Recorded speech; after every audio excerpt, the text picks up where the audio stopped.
Good afternoon, prynhawn da pawb. Felly, a chroeso i'r webinar prynhawn ma. Felly, hoffwn i jyst dweud, mae popeth heddi, mae'r cyflwyniad mynd i fod yn Saesneg.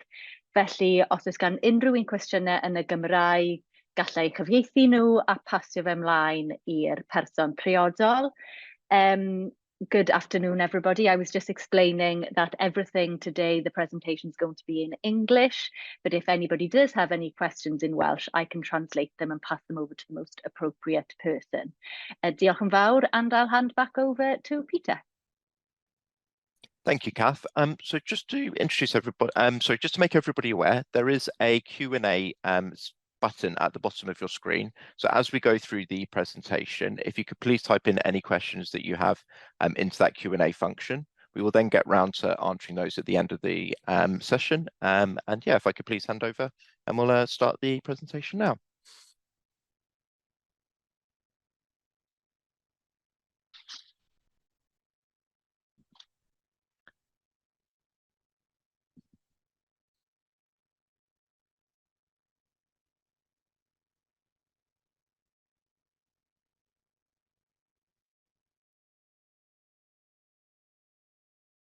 Sorry, Alan, I think you're just on mute there. Would you mind just unmuting? Sorry about that. Good start. Hi, my name is Alan Pierce. I'm a town planner and I've worked on student schemes pretty much for the last 15, 20 years. My position is we're going to just introduce the team that has been brought on for this project. So I'm going to firstly pass to Fusion Group, who are the developer for the site. So I'm going to pass it to Julia. Hello all, I'm Julian Evans, Land and Planning Director for Fusion Group. Yeah, we're really pleased to take you through our proposals this afternoon, and please do ask any questions and facilitate the best we can. Over to you, Laura. Hello, I'm Laura Kurt. I am Commercial Director at Fusion. I'm going to give you a bit more of our background in a little minute and just a bit more about our focus on student experience. If we go over to the architects, who are Corstorphine and Wright, so I could to Spencer first. Hi, I'm Spencer John, a director from Corstorphine and Wright Architects, and I'll be taking you through the scheme today. Worked on student accommodation projects for a number of years, and we work very closely with Fusion to deliver some really strong schemes for them. I've got a colleague as well with me who I'll hand over to now, Holly. Hi, I'm Holly Sissons, Associate Director and Architect at Corstorphine and Wright, working on the project. Great. I'll pass you now to Carl, who works with me. Okay, hello, Associate Planner, assisting Ellen with the planning on this project. And I'll go back to Grasshopper to start with, who are our public relations advisors. I'll just say hello, my name is Marcel Newbold. I'm an Associate Director here at Grasshopper, and as Alan said, we're helping with the community engagement part. From Grasshopper here today is Peter, who's helping technically with running the webinar, Kath, who's helping with the facilitation of the Welsh. So we're here to help with the engagement today. Thanks, Anna. Great, and the other two team companies on that slide are fairly full on in terms of their work and involvement, but aren't on the webinar today, but we can cover their questions and queries. So that is Sheer Design, who are doing all the structural engineering and drainage, and also involved in making the application for the SARB, for the drainage consents, and Romco, who are the project managers and keep us all together and all the other consultants together in terms of the actual planning application pack that will be submitted in due course. If I hand you now to Laura, who can tell you more about Fusion. Hi, thanks, Alan. So we're Fusion Group. We're a student accommodation developer and operator. Our core ethos is designed around creating positive living experiences for students whilst they're at university. So our aim really is to design incredibly well thought out spaces that can enhance their time whilst at university, but also we appeal to a wide breadth of students, and we do that through our accommodation offering plus the amenity space, which you can see some examples of here. In terms of student experience, this is based around 4 core principles. So the first being our accommodation offering. So we develop a room mix and layout options to cater to the whole of the student population within any given city. So we're not just focused on one kind of room type. We look at communal living, we look at independent living, and we do that under the context of the city we're in. So for Cardiff already, I'll come on to our experience here, but we have a really great understanding of what's already available in the city and how we can add to that. Part of that is engaging with universities, part of that is engaging with students directly themselves, and we develop that mix to make sure that it appeals to the future student generation in that city. Then going into our other 3 core principles, which manifests itself more so in our amenity spaces. So that's supporting studies, which is obviously integral for university students, developing and building a community that's aligned to the universities within that city. So our focus is very much around positive social interactions and the well-being and welfare of our students whilst they're living with us. And then creating fitness and well-being as a lifestyle. So not just, providing some gym equipment, but actually understanding how students live and how we can enhance that through creating fitness as a lifestyle. And again, some imagery of our previous buildings there. Our track record in student accommodation, we've been developing and operating now for over a decade. We've delivered 5,000 beds across 10 buildings in different cities across the UK. 1,675 of those beds have been in Cardiff. And we've got significant experience across our team of not just obviously building the schemes and designing them, but also mobilising, building the recruiting the staff, welcoming students, and managing the buildings throughout the full academic cycles. So we really understand what it's like for a student to live in our buildings, and that kind of impacts everything from this point of the process all the way through to us actually having students living with us. And then our pipeline, so we've got 9,000 beds now across 14 different schemes, some of which you can see here. We are at various stages of planning with the latter half, and we're on site under construction for 5 assets now. We're also actually mobilising our team and setting up the operations for the first 4 as they're due to open next year. So we're very busy getting the right staff and making sure that students are set up to move in with us. And our approach to all of these assets, it's a consistency for us, depending on the city, obviously, that we appeal to the students within that environment. So all of these buildings are designed and delivered in a way that works for the students within that city. I think that then passes back over to you, Spencer. It does. So what I'd like to start with is just to talk around the context and the reasons for Fusion picking Cardiff again. You can obviously see from that map on the left-hand side, the site is located very much in the heart of the city. Its connections to things like the universities, the transport infrastructure are all very, very strong. Not just a singular university as well, whilst it's very close, almost 5 minutes to Cardiff University, it's within a healthy walking distance, kind of 10 to 15 minutes of other universities like the University of South Wales and the Open University also. So really strong location in terms of education and that connection to the existing community. And then also in terms of its position within the city, it's very strongly positioned on a great intersection of City Road and Newport Road, an opportunity really to regenerate a site that at the moment is relatively underutilised. The diagram on the right-hand side just picks up the mixed-use nature of the context, which I think is important to pick out. You've got a healthy mix of residential, commercial uses and education uses nearby.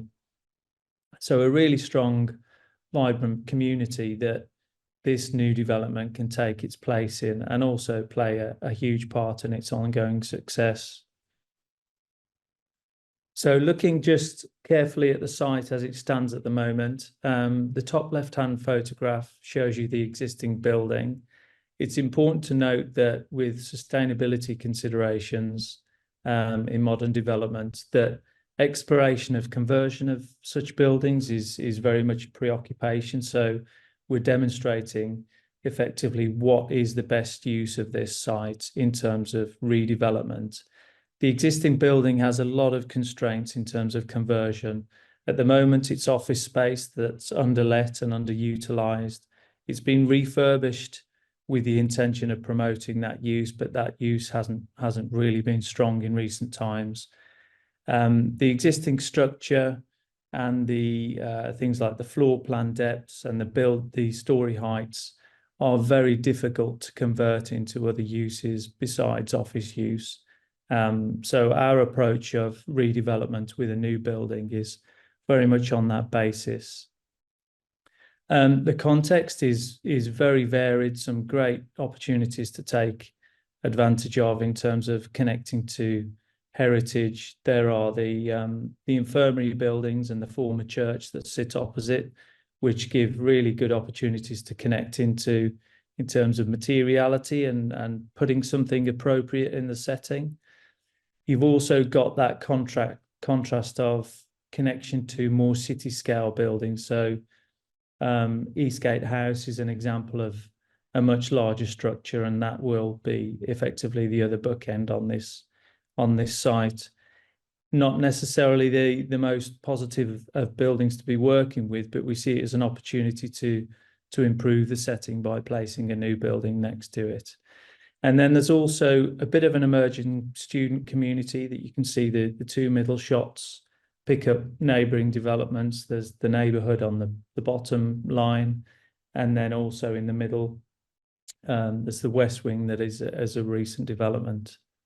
And then the only other thing I'll pick up on this slide is just the vibrancy and the vitality of City Road. So we've got also an opportunity to connect into that. The fact that it is such a diverse community means that with a mixed-use ground floor and introducing a new student community in this location, we can take advantage and also play an important role in sustaining that community and its diverse use.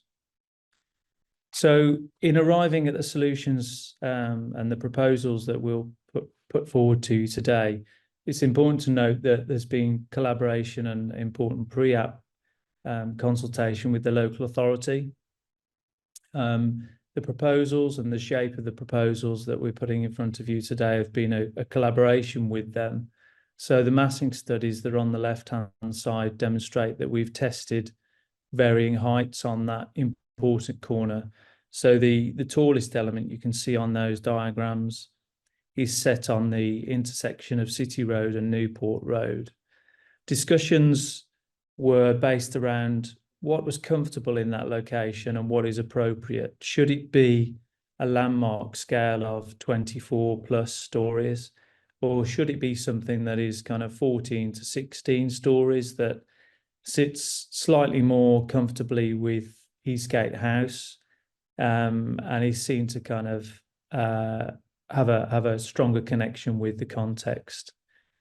The other important factor in the way in which the massing has evolved is the relationship to the lower scale context buildings, and there's been quite a lot of consideration put into the relationship with 4 Elms Court, which are the lower buildings that sit to the north of the site here. So the lower buildings that we place on our site in the L-shaped block are to the rear on Oxford Lane of a very, very similar height to the existing condition to ensure that daylight and sunlight levels aren't dramatically changed from the current condition. But what it also does is give us the opportunity to tie the development into the context.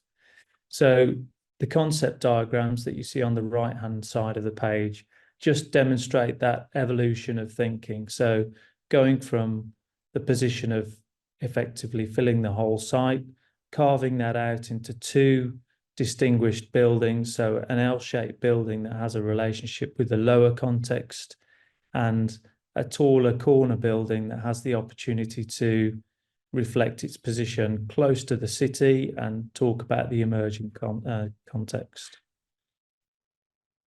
So what does that mean at ground floor and its interaction with the public realm? One of the most important parts of the scheme. The diagrams here just talk about how the site is laid out, and that relationship of a corner building addressing the intersection, and then another lower building to the other street scenes.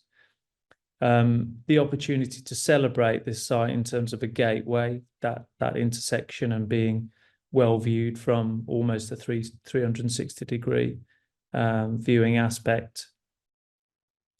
And then the introduction of uses to the ground floor. So what could be successful here, and would welcome commentary on this and input any questions. But at the moment, it's intended to be a very definitely mixed use arrangement of commercial office space, which you can see identified in orange there, and then a corner space for the building, which is meant to be a crossover really of the two uses, a coffee shop that could be used by the students but also by the public. And then in purple you can see the amenity space, which is provided for the students, and that is amenity space that you can see visibly from the public realm and from the surrounding streets. So active frontage effectively on all three sides of the building, to ensure that it really is a positive contribution to the street.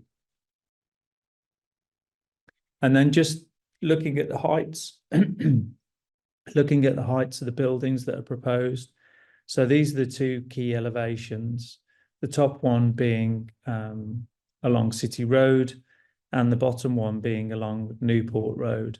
And you can see those two relationships that I spoke about earlier, the connections to the lower scale buildings where we have buildings that are in a range of 6 to 7 stories, connecting into what is effectively a common datum as you go into the city from this location, as you approach from the north. And then a connection to the taller buildings that are emerging in this part of the city and the urban context to the south. And then a visual taken from that important corner. So with Eastgate House in the foreground, just an understanding of the way in which that tower block on the corner is separated out from the other buildings to ensure that it's legible. You don't just have a unified mass of buildings, and it means you can understand that the fact that there is amenity space around all sides of that taller section. Materials are taken very much tonally at this stage from the context. So we've looked very carefully at the infirmary and other buildings to just pick up on that at the moment, but that will develop with design development prior to the application going in. And then a couple of the key views picked up on the left-hand side of this page. So the approach along Newport Road and City Road, and you can see that reduction in scale, dealing with that relationship of connecting into the context. And then importantly on the right-hand side, the active frontage at ground floor. So that consistent openness that is read, and an understanding of the amenity spaces that sit on the upper levels. It's really got a strong opportunity to contribute to the public realm in this location. At the moment, the current condition is that it's very open, but it doesn't actually welcome the public in. It seems like an elevated space that is effectively under the demise of the office space. The intention here is to have pockets of space around these public uses that the public feel comfortable and can take ownership of. They can spend time and dwell there, visit the coffee shop, If they work in the office space, there's amenity space directly adjacent. And then just to talk a little bit more about the student amenity space that'll front onto Newport Road. That space is being designed at the moment, but we thought it would be worth giving you a flavour of what Fusion typically do. And that is importantly driven by place and context. So in each city that they visit, as Laura mentioned, not only is the mix tailored to what is required, but also thinking about what the students would respond positively well to, and a connection into the context. So the image you see on the left-hand side is of a scheme in Nottingham that's being designed at the moment and delivered on site. That had a particular theme around camping and woodland to give it a unique feel, so that students didn't arrive at the building or arrive at their new home feeling as if they were placed in a generic space, something unique. And then there's definitely a focus on spaces that have a mixed function. So in the centre, you can see a social laundry, a space that provides a functional aspect, but also the opportunity for students to get together and spend some time breaking out from either their studies or spending time alone in their rooms.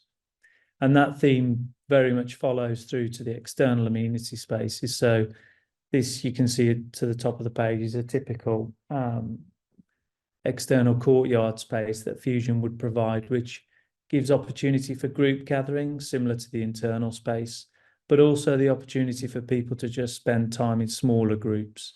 So it's very much a preoccupation of Fusion and us as a team of designers.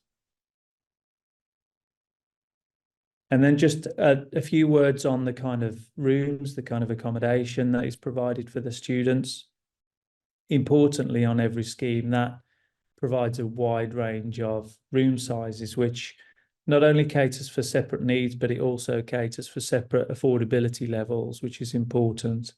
We obviously have the provision of accessible rooms, things like the opportunity for cooking facilities as an independent in a studio, or done in a communal setting, which is some of the images you can see there on that page. So very much a focus on communal living, but also the opportunity to cater for older students who would like some private space also. I'll say a few words about the landscape proposals. These are very much early days at the moment, but there's already a strategy in place in terms of how those spaces will work and connect to the internal amenity. There's very much the preoccupation with Fusion's work here that they're spaces that get used. They're not just a visual amenity. So the courtyards at both ground floor and upper level will be accessible from amenity spaces and have activities and reasons to step out into them. The idea is also that there'll be a space up at the 7th floor level, which you can see just to the top of the plan there, which will benefit from strong daylight and sunlight levels, and will be able to accommodate a greater number of people than the lower courtyard spaces. Along with that, things like brown roofs, blue roofs to address sustainability measures are also introduced. And then importantly, this plan shows here the beginnings of the thoughts around the public realm space enhancements.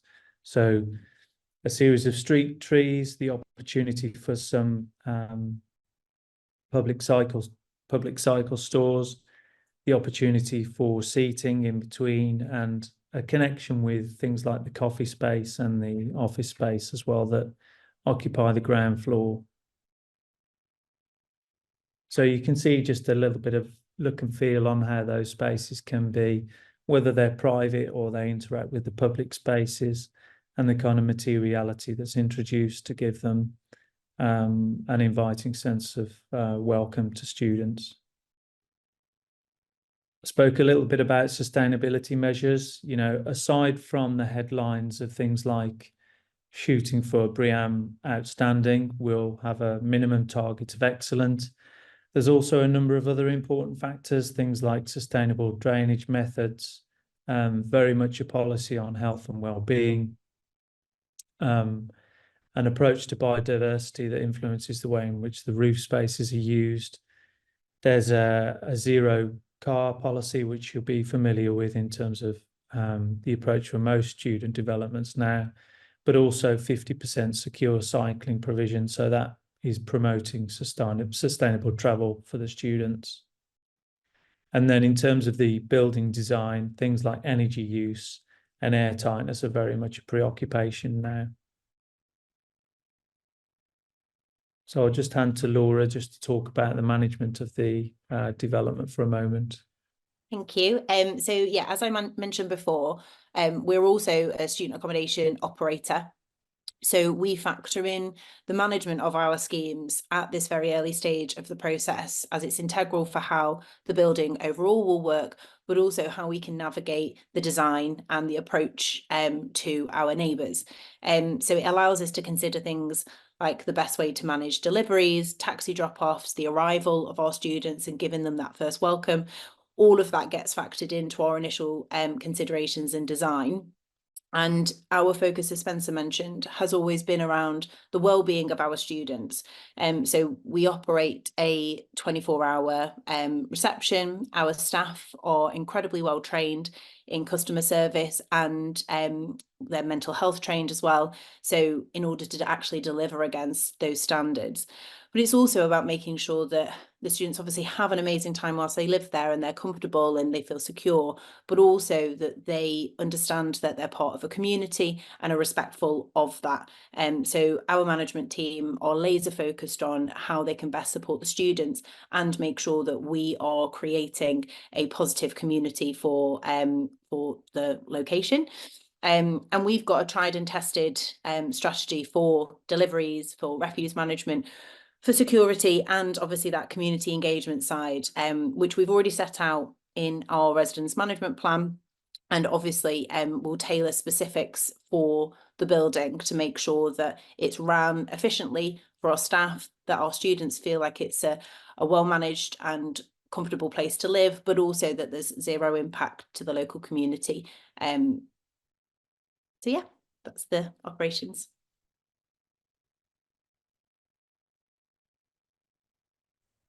Okay, and then in terms of broad program, the pre-application consultation runs until the 19th, which is Friday this week.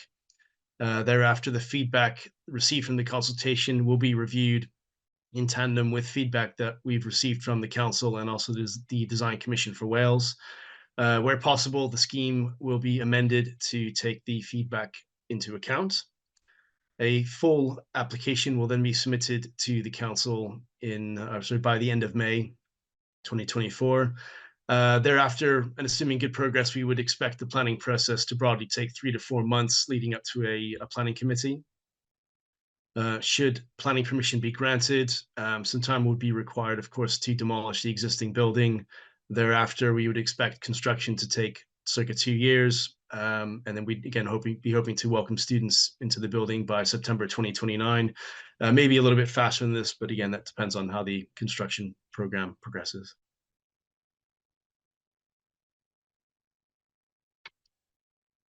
And then this is a copy of the postcard that was sent out to local residents and near neighbors of the site, detailing the extent of the consultation and the ways to get in touch and to find out more about the proposals.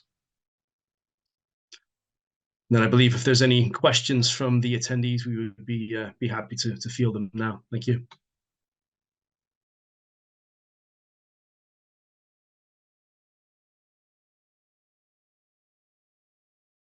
We currently don't have any questions, but if anybody does have any, please do ask them. And like I said, we'll be happy to answer them. If there are any questions that pop to mind at a later date, you're very welcome to email on the project email address, which you were sent the webinar link through. But yeah, we'll wait a couple of minutes just in case anybody does have any questions or wants to raise anything.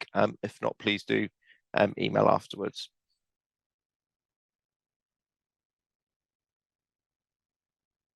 If you're having a little bit of trouble as well, the Q&A function is at the bottom of the page. If you pop that open, it should allow you to, or a little box will open up and you can type in a question there.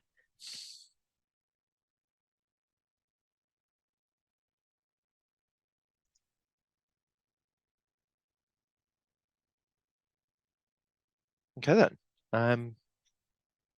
But if there's no questions, I think that concludes the webinar. Thank you very much for attending and for dedicating your time today to have a look at it.